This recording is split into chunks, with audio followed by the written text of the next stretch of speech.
Throw up those ones and acknowledge them. As Brian Snicker said, the Braves have clinched a 6th straight National League East title, but they have designs on being at the head of the table this MLB postseason. Welcome into another BPTV. Cory McCartney and Grant McAuley with you. And Grant, goggles and champagne-soaked clothes were in fashion yet again. Atlanta wrapped up the division with a win Wednesday in Philadelphia. Made a little bit sweeter considering that's where the postseason came to an abrupt end last year. Yeah, it absolutely did. Some sweet irony for the Braves. And, this is not a prediction anymore. It's a spoiler. The Braves are who we thought they were going to be at the start of the year. And that's a team that is capable of winning this division yet again. Did it play out the way we expected it to? Probably not. But the Braves did everything that they needed to do. They kept their house in order. And I would say that the results are right there for them to take that first step towards what they hope will be a very deep run through October. So anyone who's a parent or anyone who has multiple pets, not that I'm saying a kid is a pet, but I digress, knows you love them all equally, right? But that being said, this feels a little bit stronger, the feelings anyway, with this division title winning crew. These Braves have matched the franchise second earliest clinch date, equaling the 95 team that also did so September 13th behind 2002, which came on September 10th. But in 95, they had 81 wins when they clinched. And in 2002, they had 91 wins en route to a 101-win season. 16 regular season games remain. These Braves have 96 wins, giving them a shot at taking down the 98 club's record of 106, not to mention an NL record for homers that's already in place with a shot at the all-time record, headlined by Matt Olson pulling even with Andrew Jones for the Braves single-season mark. They got the MVP frontrunner, Ronald Acuna Jr. We've looked at this from so many different angles as the way that's unfolded this season, but it's been an all-time kind of season, Grant, with so much more baseball to be played. Yeah, and I think that's what sets this one apart. I mean, there are so many different stories that go with each one of the years that the Braves have, taken this journey, winning the division first with eyes on doing so much more. 2018, I felt like was kind of that welcome to the party moment. Ronald Acuna Jr.'s grand slam, I think, is one that and maybe I even underestimated how much Braves fans really go back to that as kind of a watershed moment for, hey, this club is serious and they've got some power and they're going to be around for a while and they're going to do this thing again. 2019, they came up short. 2020, they took the Dodgers to the NLCS, were a win away from the World Series. Then you win it all in 2021, going right over LA to do it. You had the crazy race from basically bell to bell between the Braves and the Mets in 2022, in which the Braves probably most years would have no business winning that division. They did it anyway, but things did not time out for them in the postseason. Now you look at this year, the historic pace that you mentioned that the club is on. We're going to look back on this and have two of the best seasons in franchise history for a club that has no shortage of great sluggers, MVPs, and Hall of Famers. And two guys are doing it in the same lineup. It's pretty impressive. And overall, just the dominance of this club. I mean, I've watched the Braves for a long time, dating all the way back to the TBS days, and when it was basically Dale Murphy, Bob Horner, and very little else. This Braves team is the polar opposite of that. They are so good offensively. I don't think that we've ever seen a Braves club, most certainly, or too many clubs in Major League Baseball that have this kind of firepower. That, I think, sets them apart. And I think they've got a pitching staff that's capable of keeping them in the game. And if they do that, and this offense is able to click the way that it has for, by and large, most of the season, it has all the makings of being a special October for the Braves. And they've said it, this was just the beginning of things. Ozzie Albies said in the post game after the clinch, we got to go all the way. That's our goal. World Series or bust. I've been asked that a lot. If you haven't been on the World Series or bust train for the Braves for about the last 3 years, then you have missed the plot altogether. That's exactly what they want. That is the goal. And anything less than that is going to be a disappointment to some level. But let's not even talk about that right now. Well, you underscore, there's a generation of Braves fans that have no idea how good they have it, especially these youngsters that have lived through nothing but winning. But let's look at what's next. By virtue of winning that 4-game series 2 weeks ago in LA, the Braves own the tiebreaker over the Dodgers, one that may not even come into play with a 7.5-game lead for the NL's top seed. It would take a collapse of epic proportions over the next 16 games, one where the Braves have 7 against the Nationals in that span for them not to earn that first-round bye and home field advantage throughout the postseason. But the Braves also have a 5-game lead over the Orioles to secure home field in a potential World Series. And I think that nugget should be, along with obviously Acuna chasing 40 homers and more historical nuggets to add to his season. Olsen with a shot at the NL's, I think, first legit 60 home run campaign. Spencer Strider needing 17 strikeouts to get to John Smoltz's Braves modern day record. Those are all, Grant, on Braves Country's watch list over these next 2 weeks. Yeah, it's got to be. And in the midst of, maybe accomplishing some things for the team and for individuals over this next couple of weeks, the Braves did not have to do what they were doing a year ago, which was go all out, just wire to wire to try to win the division to get into the postseason. Yeah, they were going to make it to October, but they wanted that first round bye. And as it turned out a year ago, not to go back in our machine to a time that wasn't very much fun, but they needed that week to try to get Max Fried healthy and to hope to have Spencer Strider just available for him in the NLDS. So I would also say that one thing you want to be watching over the next couple of weeks is how do the Braves find ways to, stretch out their rotation a little bit, find some time for this guy or that guy to maybe either skip a start, get an extra day.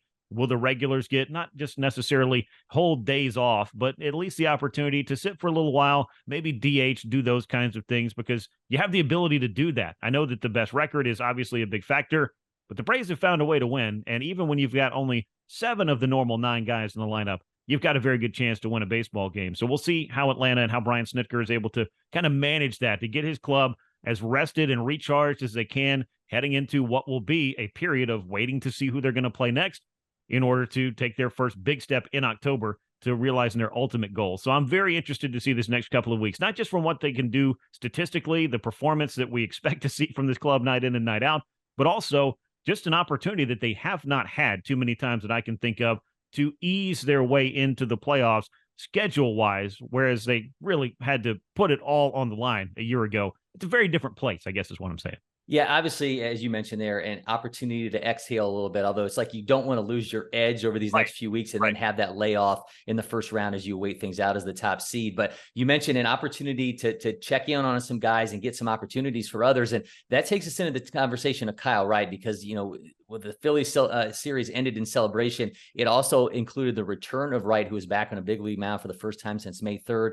The results, they weren't spectacular. Lasted 3 innings, giving up 6 runs on 6 hits with 3 strikeouts, a pair of walks. He didn't get a single swing and miss in the curveball. It was a mere 17% on the 4-seam. Look, this was basically making a rehab start at the major league level. And they have he had a stretch where he retired 6 of 7 Phillies. But Grant, I think how he performs down the stretch and what it means for the postseason, whether they're going to use him out of the rotation, use him out of the bullpen, I think Wright is going to be a fascinating study over this next stretch. Yeah, he definitely will be. And I've talked about this a lot over the past week or two on various call-ins and in my show, and we can talk about it here again as well. It's, the Braves have a strange luxury built in with Kyle Wright's return and the timing of it, because yes, he was a 21-game winner a year ago. He won your only postseason game. He's been there, done that in the World Series as well, in a completely different role in which he was throwing some important innings out of the bullpen, which gives birth to the idea of what if you do that with him again? Because you've lost Colin McHugh and Dylan Lee. They're not going to be options, it does not look like, at least for McHugh, and certainly for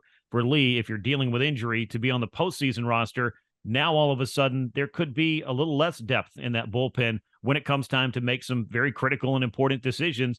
If Kyle Wright's stuff looks good enough, and if he's able to cover, like you mentioned, 6, 7 outs, 8 outs, if you need that, I think that that's something that's worth carrying on your postseason roster, even if he's not going to start a game. He's going to get that opportunity, I think, over the final couple of weeks to see what he can do and to elevate that pitch count as much as possible. I thought velocity-wise, things looked fine, but he was out of sync. He was yanking a lot of non-competitive pitches, particularly I think the breaking ball was not there for him at all, as you mentioned. But it was a rocky first inning. He settled in. He was able to get those next couple of frames, and if it weren't for the pitch count, who knows if he would have left in the 4th inning with a couple of men on that ended up scoring. So I know the line doesn't look great, but it did feel a lot like a rehab start where you're just kind of looking to see, okay, was he healthy? Was he able to get up and down as many times as they wanted him to? And was this progress for a pitcher that missed over 4 months with a shoulder injury? And is he ready to make that next one? And I think those are the things that Kyle Wright needed to come out of that start with. And as it turned out, I think he checked a lot of those boxes, though the results, not what he wanted, not what the Braves wanted either.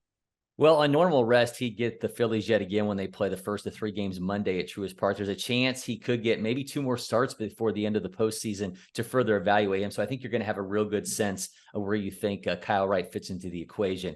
With a day to bask in the NL East celebration, the Braves hit the shadow of South Beach to take on the Marlins team that has some postseason aspirations of their own. Miami is just a half game out for the 3rd wild card spot and what's a really tight race there. But this is a series, I mean, the Braves have absolutely dominated. They are 9-1 against the Marlins this season, though they haven't seen each other since the first week of July. But think about this. No Sandy Alcantara. Jorge Soler's out. Avisail Garcia. Jazz Chisholm Jr. is nursing a knee issue. Friday starter Johnny Cueto Cueto has a 6.83 ERA in the second half. Jesus Luzardo, who gets the ball on Saturday, is 6.11 since the beginning of August. They have TBD on Saturday, just as the Braves do. There's always the specter of the champagne hangover here. But I mean, this is a Braves team that still, as we mentioned, there's an opportunity to kind of exhale here, but business still on the table against a team that they've manhandled. I think this should be the recipe for some more fireworks in Miami. Yeah, I mean, it seems to line up that way. I mean, this has been a very one-sided season series between these two teams. I do think that the Marlins overall took a step up, but now they're dealing with some very untimely and very serious injuries at a time in which you just really can't afford to not have the availability of some of these guys if you want to make it into October in an NL wildcard that has been kind of crazy and may not be done yet over the next couple of weeks. We'll see how it all plays out because, as we know, stranger things have happened. And if you just find your way in, you never know what might go on in October. But yeah, this is a Marlins team that kind of has its, I think it's back to the wall about staying in that race and trying to assert itself if it can. And you're going to have to deal with the Braves, who didn't just clinch last night. So they're not coming in completely hungover, pardon the pun. They're going to come in ready to start that weekend series and, continue on their path to being exactly where they want to be, which is in October, waiting to see who they're going to play. So I don't expect a lot of let up from the Braves. I don't buy into the narrative whatsoever that they play down to the competition. I don't think that that's a real thing. And if you start allowing yourself to play that way, when and how do you turn that switch back on? Okay, well, now it counts, so now I care. That's just not a thing. But I digress. This is a Braves club that should handle the rest of its schedule, I would think, in the same manner that it has for much of the second half, and that's continuing to win series. They have the Phillies again. They'll see the Nationals as well. The Chicago Cubs will be an interesting matchup as Dansby Swanson finally plays at Truist Park with that Cubs uniform on. But otherwise, I really expect this to be a lot of business as usual for the Braves, who are a club that has shown they are very much a business as usual type of group.